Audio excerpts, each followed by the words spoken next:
যার অন্তরে সরিষা পরিমাণ অহংকার থাকবে সে ব্যক্তি জান্নাতে যাবে না। আর এই রিয়া এবং অহংকারের এক্সাম্পল প্রিয় নবী মুহাম্মদ সাল্লাল্লাহু আলাইহি ওয়াসাল্লাম এভাবে দিয়েছেন যে একটা অন্ধকার রাতে কালো পাথরের উপরে কালো পিঁপড়া যদি হেঁটে যায়, এটা যত সূক্ষ্ম, রিয়া এবং অহংকার ততই সূক্ষ্ম। নিজের অজান্তেই নিজের মধ্যে চলে আসবে, আপনি বুঝতে পারবেন না। যেটা আমরা ছেড়ে এসেছি 1400 বছর আগে, ওটাই ইসলাম। এখন আমরা যা করছি এর সবকিছু ইসলাম না। আমরা আমাদের ইসলামিক লেবাস পোশাকে যা করছি এগুলো সবকিছু ইসলাম না। 1400 বছর আগে যা ছিল ওটার নাম ইসলাম, প্রকৃত ইসলাম। এখন পালন করছি কথিত ইসলাম। কিরকম? যেগুলো করতে ভালো লাগে সেগুলো করি, যেগুলো করতে সমস্যা হয় সেগুলো করি না। আল্লাহ পাক সূরা বাকারার মধ্যে বলেছেন 85 এবং 86 নম্বর আয়াতে, بعد أعوذ بالله من الشيطان الرجيم أفتؤمنون ببعض الكتاب وتكفرون ببعض। তবে কি তোমরা আল কোরআনের কিছু অংশকে মানো আর কিছু অংশকে মানো না?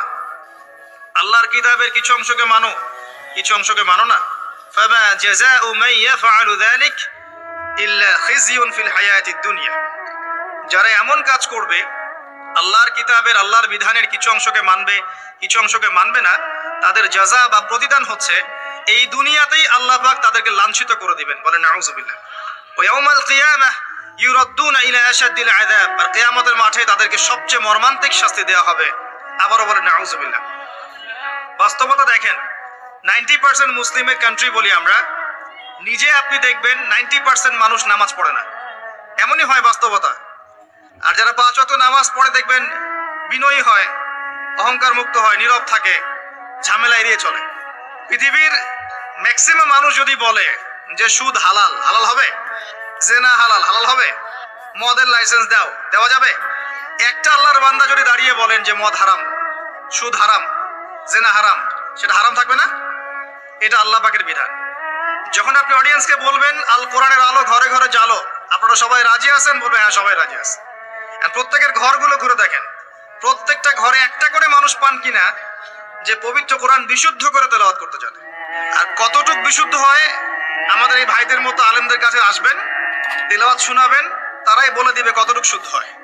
আমি আপনাকে বাস্তবতা আগে দেখাচ্ছি, মুসলিমদের করণীয়তে পড়ে যাচ্ছে। এবার আসেন যারা কোরআন পড়া জানে বা যারা হাফেজে কোরআন হয়েছে বা যারা জীবনে অন্তত কোরআনটা বিশুদ্ধ করে তেলাওয়াত করা শিখেছেন, তাদের মধ্যে কত পার্সেন্ট মানুষ কোরআনের অর্থটা জানে? যারা মাদ্রাসা ব্যাকগ্রাউন্ডে পড়েন তাদের কথা ডিফারেন্ট, কিন্তু বাংলাদেশে প্রচুর মানুষ, কয়েক কোটি মানুষ কিন্তু জেনারেল ব্যাকগ্রাউন্ড থেকে আমরা পড়াশোনা করে বের হই। তাদের মধ্যে কতজন মানুষ কোরআন জীবনে পড়েছে, অর্থ বুঝেছে, বা 10টা 20টা সূরা মুখস্থ করেছে? খুঁজে বের করেন। 20-30 বছর পড়াশোনা করেও দেখবেন ওযুর ফরজ কয়টা জানে না, নামাজের ফরজ কয়টা জানে না, যাকাতের নিসাব বলতে পারবে না। জিজ্ঞাসা করেন এখন আরবি কোন মাস চলছে, বলতে পারবে না। কোনো সম্পর্কই নাই দিনের সাথে। সম্পর্ক এতটুকু, জুমার দিনে যেতে হয়, মসজিদে যাই, ইমাম সাহেব আরবি দিয়ে জানে কি কি বলে, শুনি, 2 রাকাত নামাজ পড়ে খরমা দেয়, নিয়ে চলে আসে। কোরআন আমরা টুকটাক বুঝি ভাঙাচোরা। আমরা আবার কোরআনের আদেশ এবং নিষেধ কতটুকু মেনে চলি, এটা একটা বড় বিষয়। যারা আমরা কোরআন হাদিস কিছুটা বুঝি, তারা আবার কোরআনের আদেশ মানে কিনা, নিষেধ বর্জন করে কিনা, এটা আরেকটা বড় বিষয়।